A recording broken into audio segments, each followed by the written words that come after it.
On the news, Tinubu commissions Immigration Technology Complex in Abuja.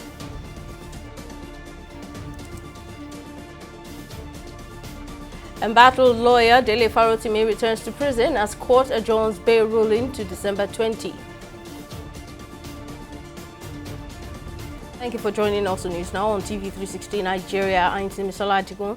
President Bola Tinubu has commissioned a state-of-the-art data complex to enhance national security and efficiency of the country's migration/border management processes. The data complex, which comprises the Command and Control Center, the NIS Data Center, ECOWAS Biometric Card Production Center, Interior Data Center, and a 0.5 kilowatt solar power plant, is the first of its kind in Africa, marking a significant step towards forward in Nigeria's digital transformation journey. In his address at the commissioning ceremony, President Tinubu says the move, which is in line with the renewed hope agenda of the present administration, reveals government's pragmatic efforts in harnessing the power of technology to drive economic growth, improve security, and enhance citizen experiences.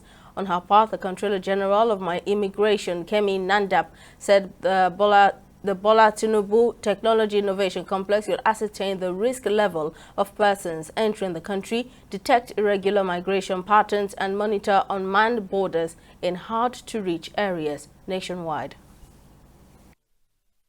I've heard you loud and clear. And the excitement in the air. The integration of the security, whether air, land, or sea, embark upon by you is a fulfillment of a dream. From the beginning of our administration, we promised to deliver and execute innovative solutions across the government, including Nigeria Immigration Service. Thank God today we achieved that and we are making tremendous progress. The center being commissioned today should provide a sustained communication architecture linking relevant agencies with a collaborative technology along a trusted information network. Embattled human rights lawyer Dele Farotimi has been remanded by the Chief Magistrates Court at the Correctional Custody in Ado-Ekiti till next Friday, December 20, for the ruling on his bail application. Farotimi on Tuesday had pleaded not guilty to 14 charges leveled against him at the Ekiti State Magistrate Court for alleged defamation of renowned senior advocate of Nigeria, Afe Babalola. Farotimi, who was arrested in Lagos on December 3 by operatives of the Ekiti State Police Command, was arraigned on December 4 on a 16-count charge of defamation of character. In a separate suit before the Federal High Court in Ado-Ekiti, Ekiti State, Farotimi was granted a 50 million naira bail with 2 sureties in like sum while adjourning hearing till December 10. In a related development, Justice Marian of the Federal Capital Territory High Court, Abuja, has remanded the immediate past governor of Kogi State, Yahaya Bello, in the Kuje Correctional Center pending his bail application. Justice Nene also adjourned the hearing in the 110 billion naira money laundering case brought against him by the Economic and Financial Crimes Commission (EFCC) to January 29, 30, and February 25 and 27 for hearing. The former governor is standing trial along with 2 others in an alleged 110 billion naira money laundering charge brought against him by the Economic and Financial Crimes Commission (EFCC). Bello had filed an application for his bail on November 22 but was taken into custody on November 26 and arraigned on November 27. As Nigeria joins the global community in celebrating the 2024 Human Rights Day, the Human Rights Research and Education Center, HUREC, has seized the occasion to reflect on the challenges and progress surrounding freedom of expression in Nigeria. Stakeholders who spoke at a recent conference on the theme A Multi-Sectoral Evaluation of a Human Rights Observance in Nigeria, Challenges and Pathways to Progress, called on the government to honor its constitutional obligations and international commitment to human rights in the country. TV360 Sydney Okafor completes the report. Human rights violations continue to be a global crisis that requires immediate attention, especially for most vulnerable citizens in Nigeria. Reports by the National Human Rights Commission in Nigeria revealed that a total of 1,147 complaints of human rights violations have been recorded, with the Southwest recording the lowest and the North Central Zone leading the pack. In commemoration of the 2024 Human Rights Day, with the theme, Our Rights, Our Future, Right Now, the Human Rights Research and Education Center says the day is a reminder to all individuals the essential role that human rights play in creating a just society. Our rights right now, because if you do not ask for what belongs to you, nobody will give it to you. Take it or leave it. We must be assertive, but we don't have to be rude. We must demand what is ours without being loud. So these are things we could change the way we look at things, because human rights affect every one of us. As little as FGMD for women, female genital mutilation has affected some women in a negative way because they have no voice. Sometimes people are vulnerable, they are voiceless, and therefore people take advantage of them. Some neighboring West African states, you do not need a elaborate procedure to enforce your rights. Here, you need to file a series of papers, some of which are quite heavy, some of which only lawyers can understand. In some other country, you fill a form, a simple form. So which one is easier? Back in June 2000, the Nigerian government affirmed its commitment to the international human rights regime by signing the treaty for the establishment of an international criminal court. Yet, participants say Nigerians are not treated equally before the law, but are treated based on status and standing in the society. It's about time that people begin to assert their rights. People begin to become aware of what their rights actually are. Because it seems as though people either do not know their rights or do not care about what their rights entails. We mustn't pay lip service to so many these things that we're doing. And even when we say we have these laws, and we have in these laws inside there, we do have punishments, what is supposed to happen if people go against this law. Let's do something about it. Let's ensure that we obey the rule of law. To curb these abuses, civil society organizations implore Nigerians to speak out against abuses of human rights. All over the whole world, human rights, you have to fight for it. Even in the US, despite they say US is free for everybody, we have seen a lot of movements, Black Rights Movement, Black Lives Matters. We've seen the work of international human rights, civil movements who fought for their rights until they got it.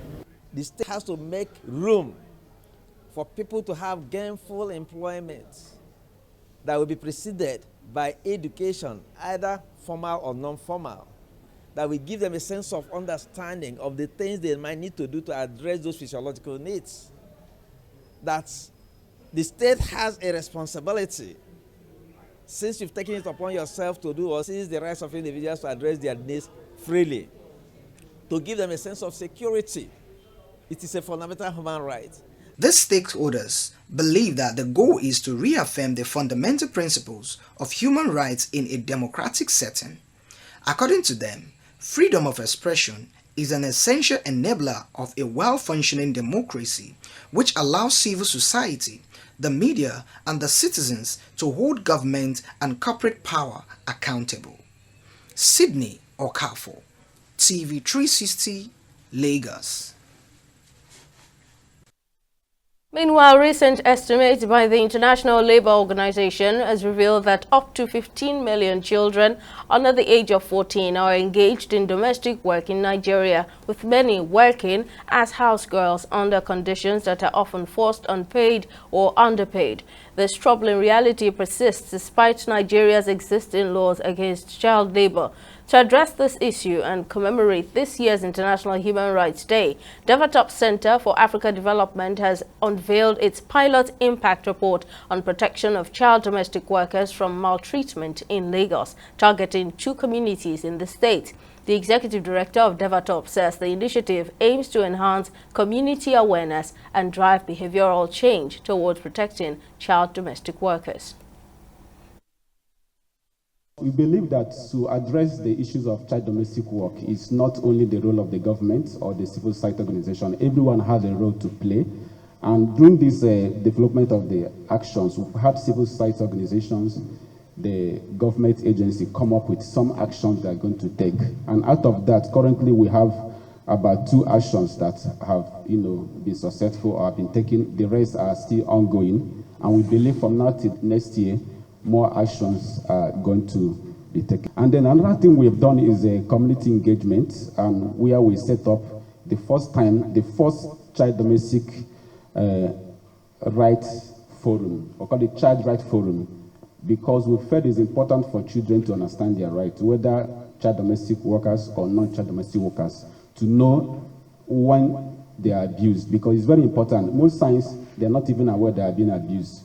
So we through that forum, we have been able to educate them about their rights and also the guidance on how to safeguard the children. We've been able to carry out some sensitization. We started with the grassroots by identifying some caregivers, that's guardians, and some employers, and we've been engaging them in sensitization. We've identified some influencers that we use as watchdog in the community. Then we also utilize their platform to reach out to other community dwellers to let them know about our projects. I think it's very, very important that we recognize and talk about it, because the more we talk about it and create awareness, the abuse will stop. Like as you heard, they've gone to communities, they even bring their guardians together, of which that I've even been part of people that spoke to the guardians, and we know what to tell them. We let them know that there's what they call the child rights law, and then talk to them about the 4 baskets of right of a child. So I think it's very, very necessary that we always bring this kind of issue to the table and discuss it. We'll take a short break now. Still to come on the news, rebel-backed leader Mohammed al-Bashir becomes Syria's interim prime minister. We'll give you details when News Now returns.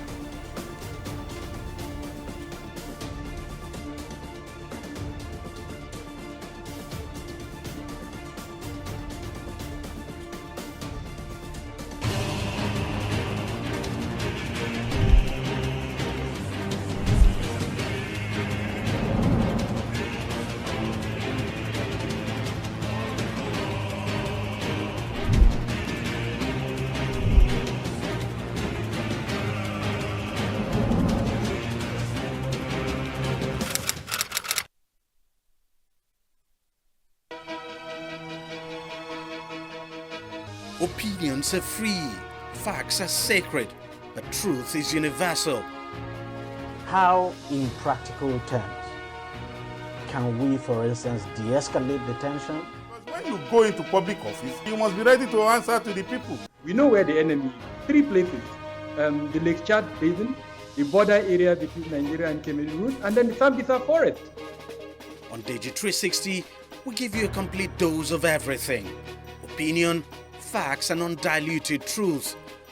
I hardly believe what politicians are saying in this part of the world. A new Nigeria is possible, a future is possible. We delve into the issues, dissect it so that you can understand it, use it to take action. I don't think there's any need for any governor to look for grant for ranching. Dec.360, dissecting the issues.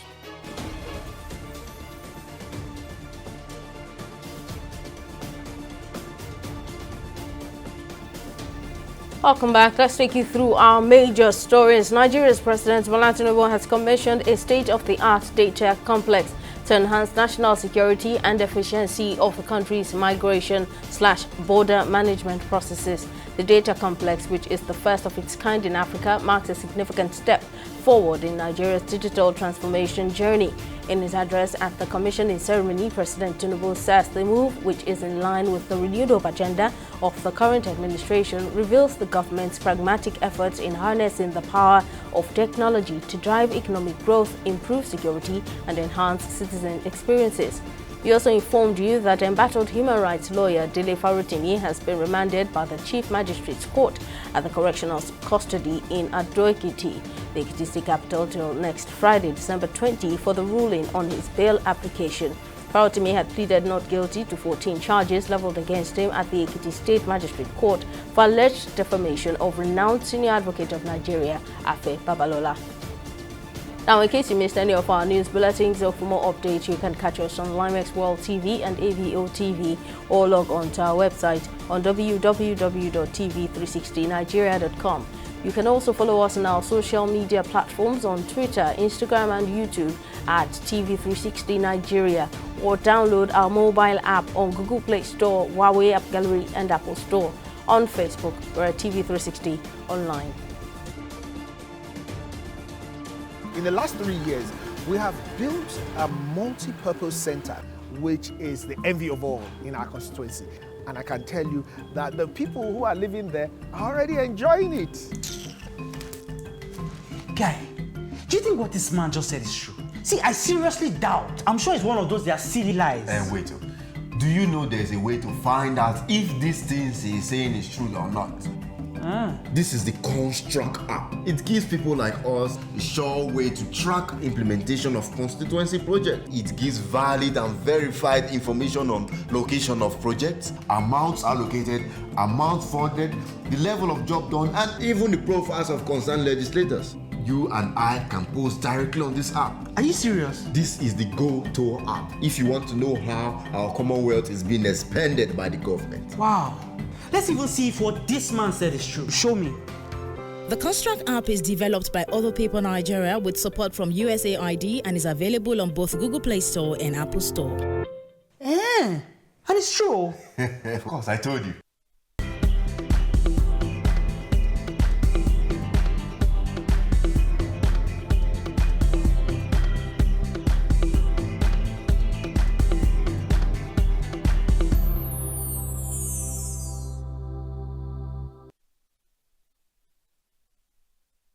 Let's join Tamilore Akinkwoliye for happenings in the world of business. Tamilore, what's happening? Thank you, Simi. Well, in the world of business, the Senate Committee on Finance has criticized the performance of the 2024 budget across ministries, departments and agencies, citing delays in project fundings and low revenue remittances. During an interactive section with the Accountant General of the Federation, Oluwatoyin Madein, in Abuja, the committee expressed dissatisfaction with the current state of budget implementation. The committee chairman, Senator Sani Musa, also called for improved collaboration between the committee and the Office of the Accountant General to enhance service delivery. Several committee members also raised concerns about the centralized process of assessing funds for MDA projects, arguing that it contributed to delays and inefficiencies. It's not good for us every time rolling over national budgets. What we will do, the committee will liaise with you, with your office, to see that any agency, because we have the legislative right or the constitutional right to oversight every agency, every MDA, where money is taken to. So we will look at it and then see how we can synergize together to ease the release of these funds. And as we speak, we have met with several agencies. The performance level of the 2024 budget is nothing to write home about. And everybody is that is why the expectation of the 2024 budget to an outsider is not interesting. Nobody is expecting anything different because they are not seeing the performance of even the year going out budget. So if there is a system that is not working, we should not shy away from correcting it. This one is not working. Cash management policy no MDA access money except they input it through the system. They upload the cash plans, and when they are ready for payment, they also upload the payment system. So Office of Accountant General is not less different from how MDAs access capital funds.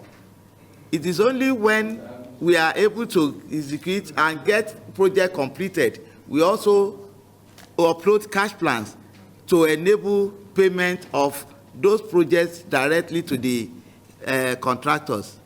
Sometimes the warrants are released, funds may not be in the account, but that is always addressed as early as possible. But another major issue is where the documentations that the MDAs pushed in were not adequate or not good enough. Such situations do occur, but where none of these occur, all payments are released immediately. Still on business, the African Development Bank has offered strategic recommendations for Nigeria and other African nations to address escalating debt burdens and foreign exchange challenges. This insight was shared by the bank's Vice President for Economic Governance and Knowledge Management, Kelvin Urama, during an interview with journalists. Addressing Nigeria's debt profile, Urama noted that debt, when strategically deployed, can serve as a powerful engine for economic growth. The AFDB's chief economist, however, expressed concerns about the rising reliance on short-term, high-cost commercial loans in African countries, which increases refinancing risk. We'll go on a short break and be back with Stock Market Report.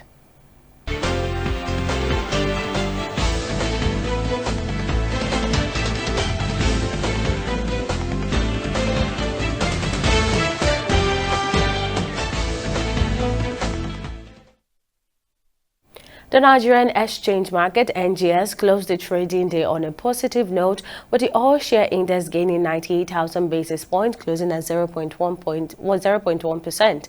The market capitalization also increased by 59.54 trillion naira, driven by gains in banking, oil and gas, and consumer goods sectors. Now, top gainers for today include Golden Guinea Bureaus and Guinea and Aidins Macau, which recorded the highest gain, while market activities remained robust with a total turnover of 939 million volumes of shares, valued at over 12 billion and exchanged in 9,098 deals.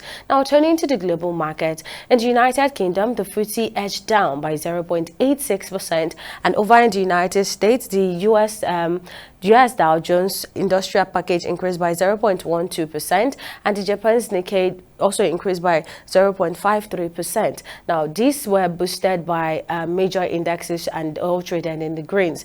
Now, in the foreign exchange market, the Naira remained volatile against major currencies. The exchange rate for $1 is at 1,665 naira. 1 British pound is trading at 2,180 naira, and 1 euro is currently valued at 1,170 naira at the black market. And that's it on the stock market update. Simi, back to you for the rest of the news. Thank you very much, Tamilore. And on the foreign scene, still in commemoration of this year's International Human Rights Day, the Secretary General of the United Nations, Antonio Guterres, has highlighted the urgent need to protect and promote human rights globally, emphasizing that these rights are under threat in many parts of the world.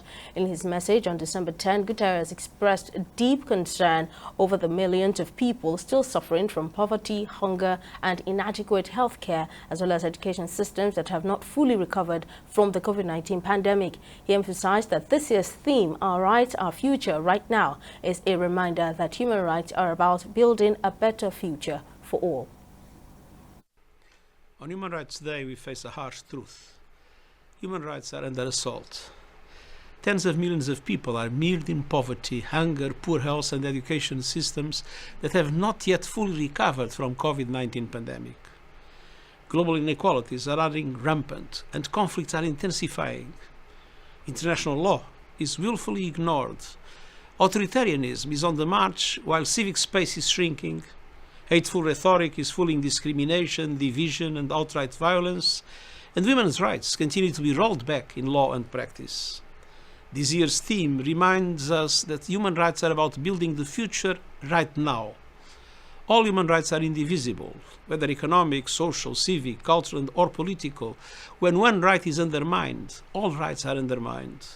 We must stand up for all rights always, healing divisions and building peace, tackling the scourges of poverty and hunger, ensuring health care and education for all, advancing justice and equality for women, girls, and minorities, standing up for democracy, press freedom, and workers' rights, promoting the right to a safe, clean, healthy, and sustainable environment, and defending human rights defenders as they carry out their vital work.